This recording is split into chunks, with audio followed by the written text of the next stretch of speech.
everybody. It is Patricia McDougall on the scene, and we are co-hosting for her today. My name is Mecca, My name is Kaylee. and I am a Howard University student. I don't go here, but I'm her friend. We're just really here to talk about Howard Homecoming, what's been happening this past week. It's been beautiful and fun. It's been so great, so live. Yeah. There's great energy everywhere. It's great. Yeah.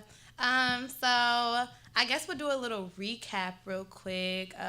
If you don't know about Howard Homecoming, it's a very, very fun time of the year. A lot of alum come out, hundreds, thousands of people come out to represent, their school, where they graduated from, what they're doing now, networking, meeting, and all of that good stuff. So, Kaylee, what did you do this homecoming, that you enjoyed?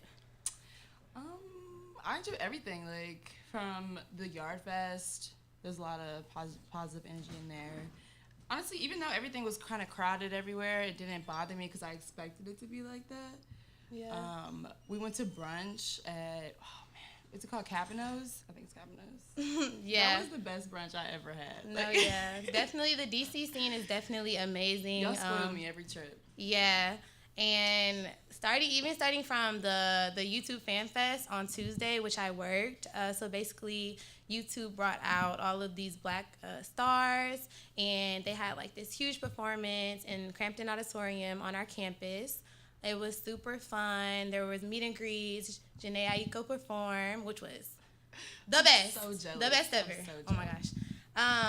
And it was just super fun, super cool. YouTube is a really great company, and so I really enjoyed it.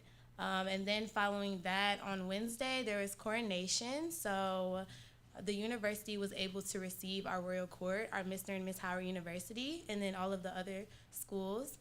So it was really nice. It was a formal event, and it was very beautiful. On Thursday, there was a fashion show, which was, did you like it? Yes, it was amazing, even though it came really late, but it was great. Yeah, the final scene was presented by Coach, so our students wore a lot of Coach items, and the show was just fantastic. I was working backstage, so I really didn't get to see much of it, but I'm sure it went well. Yeah, I think everything was put together very, very efficiently. It looked like they put a lot of work into it. From my perspective, everybody was on point, with their coming in, their intros, leaving out, whatever dance they was doing together. I think everything was put together. Yeah, that modeling stuff that great. I'm not really hip to. Me either. I want to model one day though. And then on Friday there was Yard Fest, and we had a few performers. From Slick Rick and Maya to Gunna, Lil Baby, A Boogie, some Caribbean artists, Haitian artists. It was very diverse, and it was very fun, even though it's freezing cold outside. Oh my gosh. The fits were popping because, Howard goes hard with the fits. Howard goes hard. So it was definitely a great time. Personally, for me, I'm a part of the School of Communications, so also on Friday, we welcome Kathy Hughes, which is, if you guys know about her, she founded Radio One, so she's a radio person, and she's the namesake of my school, the School of Communications. So we had a reception there, and it was really, it's really cool when your namesake is, there present in the flesh, because a lot of the times, things are named after people after they move on. So it's really cool that she was there. And she's here, and she's actively donating and actively present. And on another note, donating, alumni, students, period. We all need to start giving back.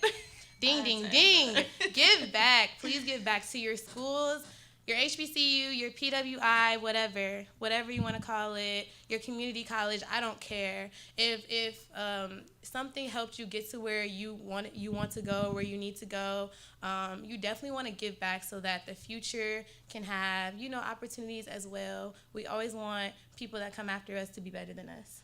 Of course. So definitely, I would suggest if you attend Howard University, just going to howard.edu/give and just donating $5, $10. The money goes a long way. Our school right now is in the process of getting new buildings, renovating dorms, and just trying to raise a bunch of money to do a bunch of different things. And so we need everyone's help. Yeah, that's where a lot of money comes from, just giving back and donating. Like, I think that's a big difference in PWIs, not to bring that little argument into play, but just every alumni donating back and all that good stuff. Yeah, definitely. And then on Saturday was a fun day. In the morning, I was a part of the parade. So we had a parade going down Georgia Avenue, and it was raining, but a lot of people still came out, which shows how much love people have for their school. Mm-hmm. It's beautiful. It was 9:10 a.m., raining, cold, and everyone was still out there smiling and waving, and I completely loved it. I was in a convertible waving going down the street, so I definitely loved it. But definitely a great experience. And then we had the game. We played South Carolina State, and we didn't go to the game, but we were at the tailgate, and that was fun. That was definitely fun. It was so packed. I literally couldn't even move anywhere. But that was cool. So yeah, I definitely am looking forward to the future homecomings. But I definitely want people to, even if you didn't come out to this year's homecoming and you're not going to be able to make it to homecoming, just come out to Howard, period. Just come to the campus and look at all of there's so much history here, and it's kind of crazy because we don't really think about it, but so many things have happened here, and you definitely want to get the chance to, walk in greatness, walk around all the history, the historical sites, and everything at this amazing university. So, yeah. All right, so, sorry guys, I'm a little thirsty. We also wanted to talk about voting. And so that might be like an awkward transition from like being lit to voting, but voting is lit. So keep that right there. All right, so Kaylee, why is it important to vote? Why is it important to vote? I just think as America and Black people in general, we always complaining about what we don't like about these politicians, and we don't like how they're running things, blah, blah, blah. Like, when I first got the opportunity to vote, like when I turned 18, my two choices was Trump and Hillary, and I was upset. Like, I didn't know who to vote for. So I just really didn't like those options, and that kind of discouraged me from voting. But if anything, that should have made me vote for the better candidate, in your opinion. But yeah, that's how we make moves. That's how we get things done, is voting. Like, that's our one thing that we can do. Well, not just the one thing, but that's like the major thing that we can do to make a change. And most of our people aren't doing that. So we should definitely take advantage of it. Definitely. Like, I just saw an ad. I don't know if you saw that Twitter ad. It was like a bunch of older white people basically just talking about, like, we're going to vote. Like, your generation never votes, so we're going to make it happen. We're going to make all these things happen. Like, we don't care about climate change because we're going to die soon. Like, stuff like that. So the people who are going to be here living on this earth in the future years aren't the ones who are voting, and that's the problem.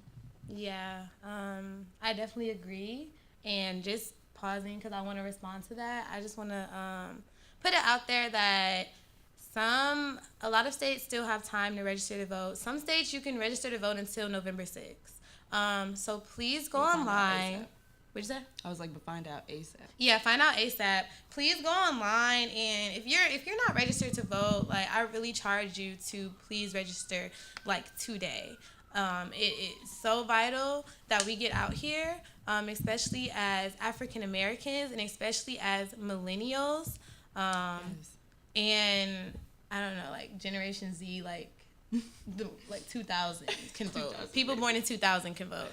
But please get out here. One thing that we're doing at Howard is we have a platform called Turbo Vote. And so we've been registering students since the beginning of the school year through a very, very easy platform called Turbo Vote. So if you go to turbovote.com, you can easily register to vote. You can easily request an absentee ballot. You can easily see information for what you're voting for, who you're voting for, who's running in your area. To have something where all of that is there together is very, very important because I just feel like people that aren't voting, they're not voting because it's just too much work. Not to call people lazy or whatever, but when you're trying to do all these different things, and it's kind of difficult to register to get your absentee ballot. Like, it kind of makes things harder, and that's especially why people when you don't know how to do it. Yeah, and that's why people don't follow through. They're giving you all this information. They're literally giving all y'all these opportunities. So please, they text you like, different like tips, and they let you know when your ballot's in the mail. There's just so much you can do. So turbovote.com.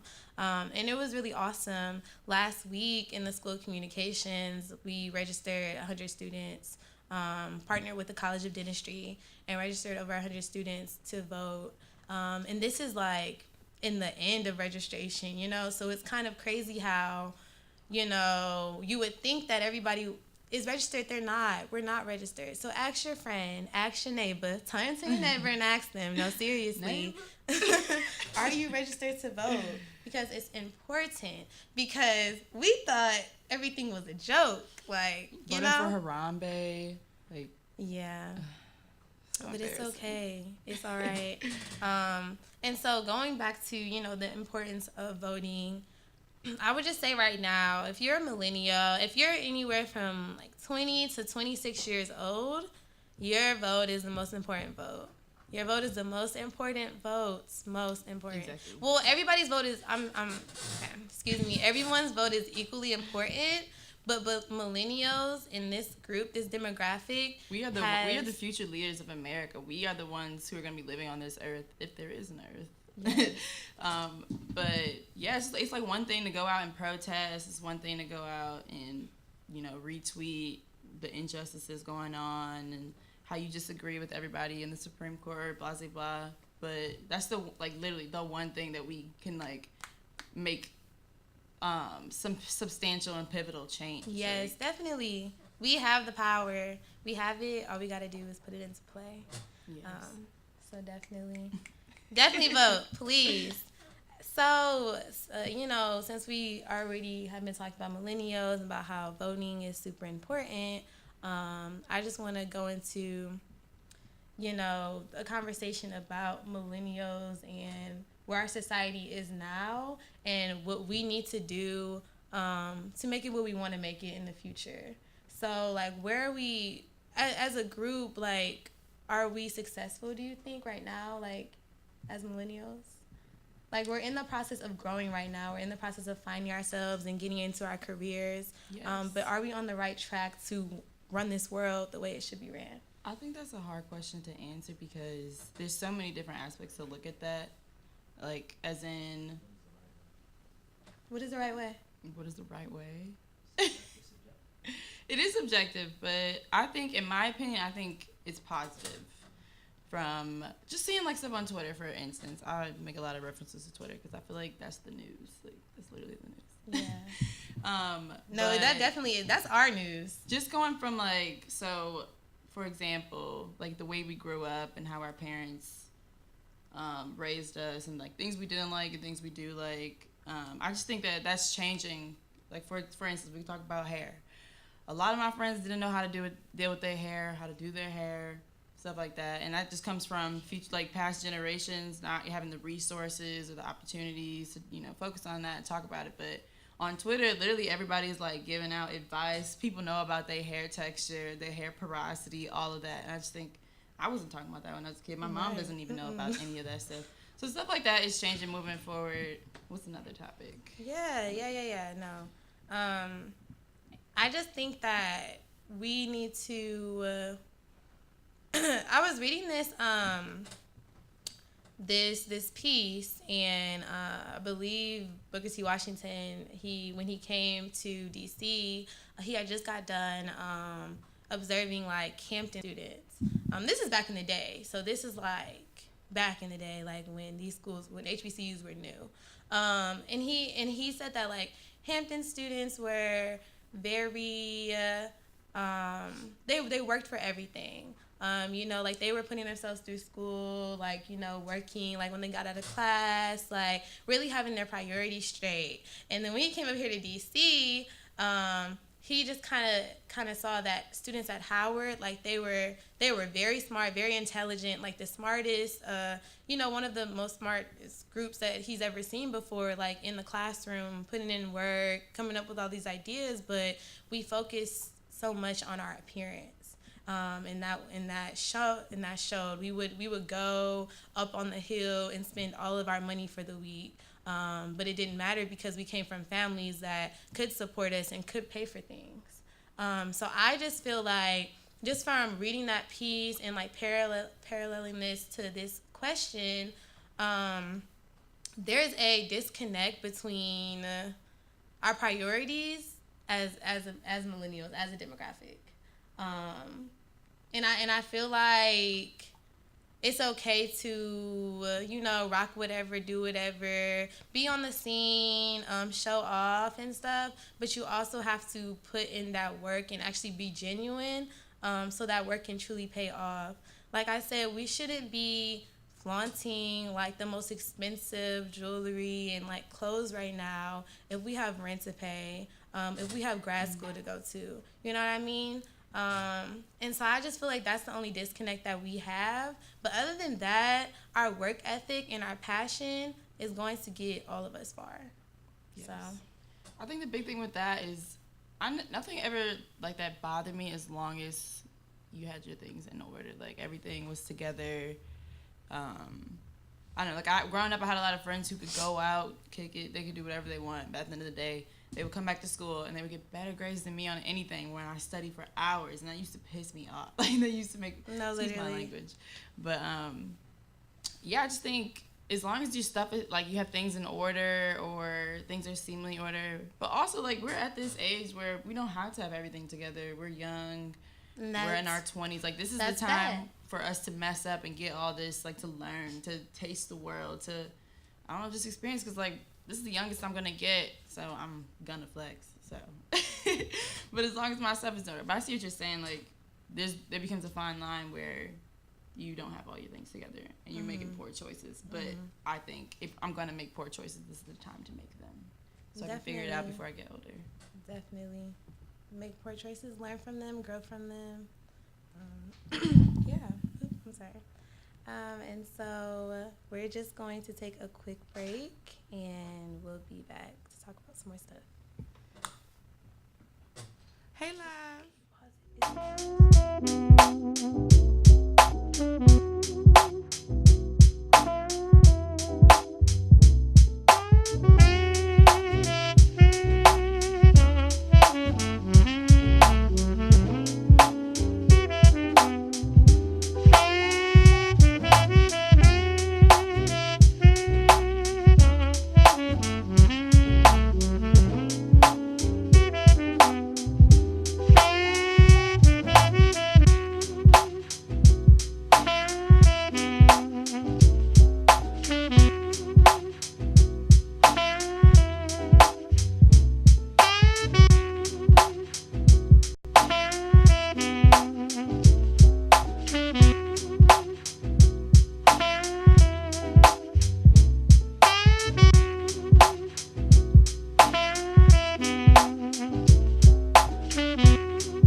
Welcome back to Patricia McDougall on the Scene. My name is Mecca. My name is Kaylee. And we are co-hosting today for Miss Patricia, who is out of the country. She's my professor, so I'm really glad that she gave me this opportunity to be on the show.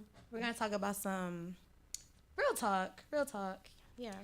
Some good stuff. So first and foremost, we just wanted to talk to all the young folks out there or people our age who are really trying to, figure out this journey, figure out what they're going, what they're doing. First, scholarships and internships, super important to get to where you want to go. And I just want to talk about my experience with them.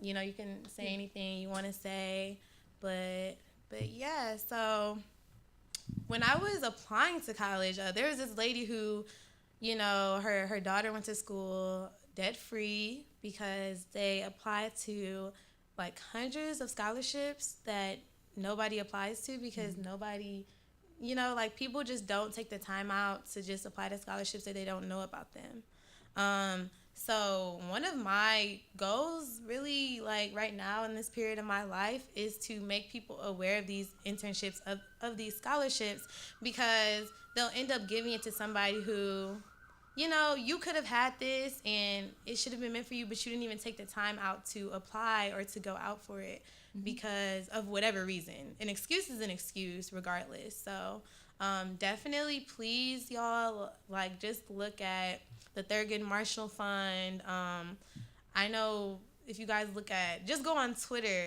As millennials, we were talking about how that's our news source. On Twitter. Really? Yep. You found one on Twitter? It was a lawyer scholarship. All I had to do was make a 2-minute video about, I had to tell a lawyer joke that wasn't funny, but why it wasn't funny, I don't even remember what it was. And it's something so simple, yeah, and then I just uploaded it. I was supposed to edit it, but I didn't know how to do none of that. I just took it with my phone, updated it on YouTube, and I won $500 because no one applied to it. Literally. And that was great. I need that for my books. So. Wow. It was just easy stuff like that. I have an app called Scholarly. Scholarly, I think yes. It's Scholarly. It's Scholarly. It's Scholarly. It's I don't even know how to. SCHOLLY. Download it.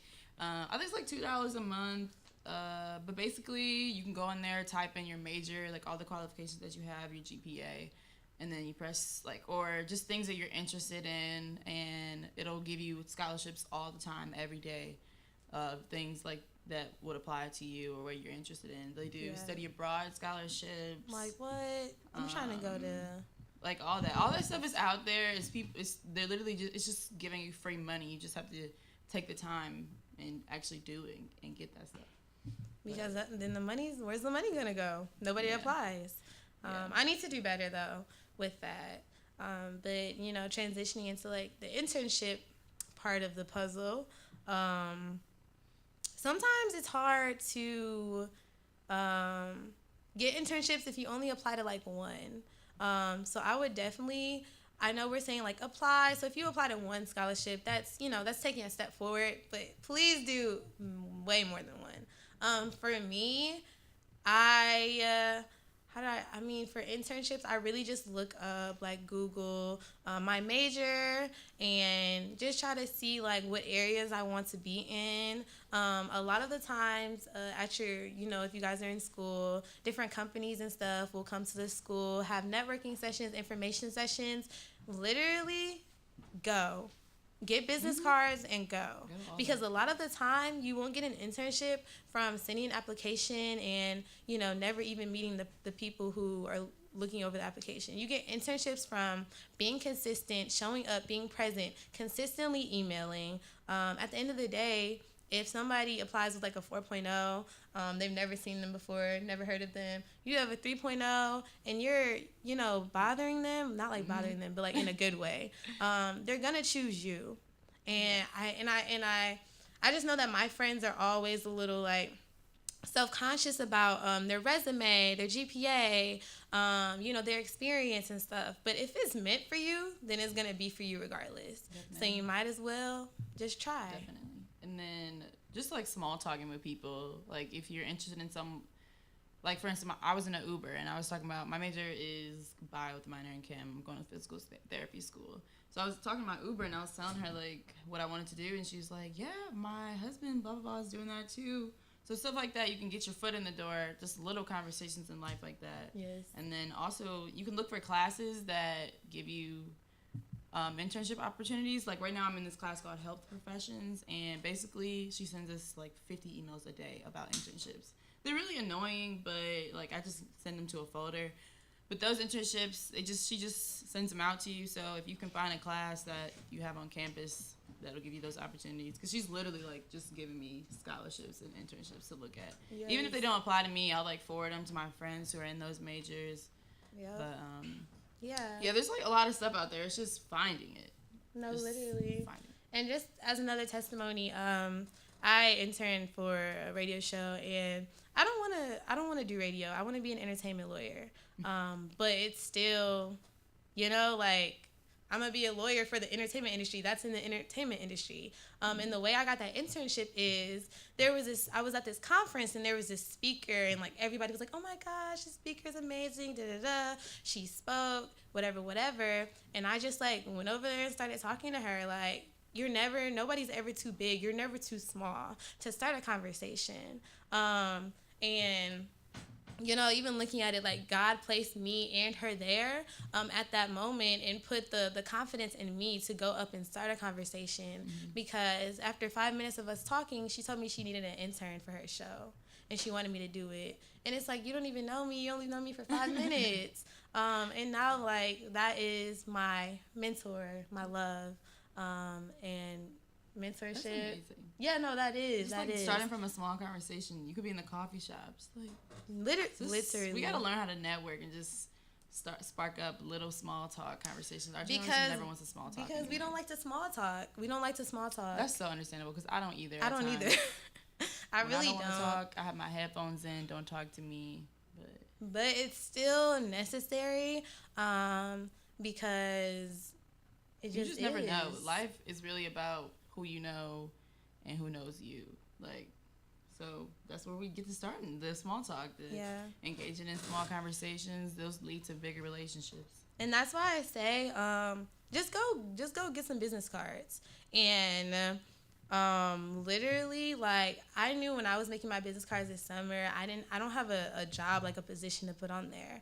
But all you have to do, like, if you're a student, just put student, your major, the year you graduate, and then, like, little cute stuff. Like I said, like, influencer and stuff. Like small stuff that you don't necessarily need to be having a straight, you job probably have the qualifications for a lot of things. You just have to find a way to word them and make it sound a little smarter.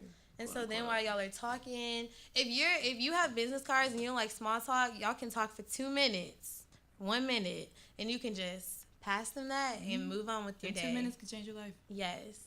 So please, like, I don't even, small talk is annoying. Like, it's annoying, but it also can be very worthwhile. I don't know. It's also refreshing at the same time because I find myself getting in down moods and when I don't have human connections, and I think that we need that. And that's like why we're on this earth. We are not meant to be placed in solitude and be by ourselves. So when we actually breathe, I don't know, when I actually talk to people, I find it makes me feel better. Like I actually did something with my day. I don't know. It's just weird. No, yeah, that's good. That's really good. And going back to mentorship and how I just, spoke about one of my mentors, do you have any mentors? And why is mentorship important if you think it is? I think it is very important. I myself don't have like a consistent one that I would call my mentor at the moment. I'm actually in the process of like trying to become a mentor. We'll get a mentee, That's good. I guess. But I don't know, I just think even when I had one growing up, like going through rough things, it's always nice to have somebody who has been down the road that you're trying to go down, if that makes sense. No, literally. Especially when they're closer to your age or they know more things. They're just real about it instead of hearing this information from someone a lot older who's not in our generation who has no idea how things are anymore. No, it just doesn't hurt to have somebody like that on your side. Not at all. And even people who aren't going like the same way as you, who are not in the field that you're trying to be in, it really doesn't matter because at the end of the day, some of my mentors, they know people who are in the same field as me. You know what I mean? And even having like, you know, older mentors, like I have a mentor that's like 70, but she's like her best, like she's in the entertainment industry, you know? And it's like, at the end of the day, as long as you are genuine in your connections and your relationships, then those are always going to take you far in life. What goes around comes back around. So just always putting out positive energy and being a mentor to somebody else. You know, I just got a mentee too. My first ever mentee. I love her. Shout out to you, Nyla. But yeah, we're the same major. And so, you know, I'm helping her out in that way. But really just being a mentor and having a mentee and all of that stuff, like it, you know, energy is being fed into you and you're, you know, giving it back out. And it's just like a circle of love, a circle of life, circle of positivity that we all need. We definitely do. Yeah. Moving on, we, you know, as friends, we've been friends for so long. We just want to talk about when you hit the bumps in the road, how that can really like look and feel and how you can get through that. So feeling comfort and being uncomfortable, Definitely. yeah, is definitely like a really good tactic to have. If you're not uncomfortable, then you're not growing. And that's just fact. That is so annoying. Like, just hearing that, it's easy to say that, but just being uncomfortable, I don't like being uncomfortable when I... Yeah, no. It's like, ugh. I don't know. It's just... But...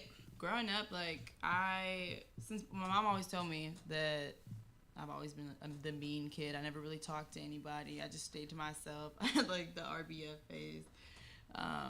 But it took me a long time to get out of that, and I think sports helped me a little bit with it. Yeah. But definitely me trying to want to be uncomfortable in, like, whenever, so for instance, like the small talk. If I'm talking to someone or I'm about to talk to someone, I get that little nervous feeling like, I just don't really want to talk to them right now. That's the feeling that tells me that I should do it. Like, I should actually just go out of my way, just say something. Or, like, if you see somebody with some nice shoes, or just give them a little random compliment, like, your shoe's nice. Just don't be weird about it. Just go for it. No, seriously. I feel like I'm constantly uncomfortable, and at times, I'm so awkward. At times, I really just dislike that. I dislike being uncomfortable. You know, like I'm living in DC. I'm from Cleveland. I'm homesick like all the time. You know, being the voice for a bunch of students on my campus, just making sure that I'm trying to be perfect in such an imperfect world. And we have to learn to be imperfect. We have to learn to be okay with making mistakes. We were just talking about this when I was coming here. You know, at the end of the day, as long as you're growing, you're not going to be perfect. You're not going to make all of the, you know, the perfect decisions and stuff, but it doesn't matter, because if you don't grow and learn from mistakes and like experiences, then why are you here? I think a lot of that feeling of not wanting, or just feeling like a failure, going off what you're saying, comes from social media. Everybody's always posting their highlights. Everybody's always posting the good things going on, the internships, like just people from our class. I'm just like, oh my God, they got great internships. Like, I'm not doing great at life. But like I said, nobody's posting their failures. Everybody's on a different path. And once you truly accept that, being on social media, that won't bother you. That's somebody else's going further than you are. Yeah. So just be confident in yourself, love yourself. You know, whether you got God, whether you got the universe, whether you got yourself, like, just, you know, really just trust in your journey, trust in the process. Always. They always say it's lonely at the top, and I know we always trying to get there. We always praying for these big dreams, but it's really the journey that we always look back on, and that's the best time, apparently. Well, the best time, if you want to think of it that way. Yeah. All right, so just to wrap up, definitely remember, guys, to vote. Yes. Votes. Please vote. Please vote. Please vote. And one more time, please vote. Yeah. And again, this is the Patricia McDougall on the scene. And we had a great time talking with you guys today. Thank you.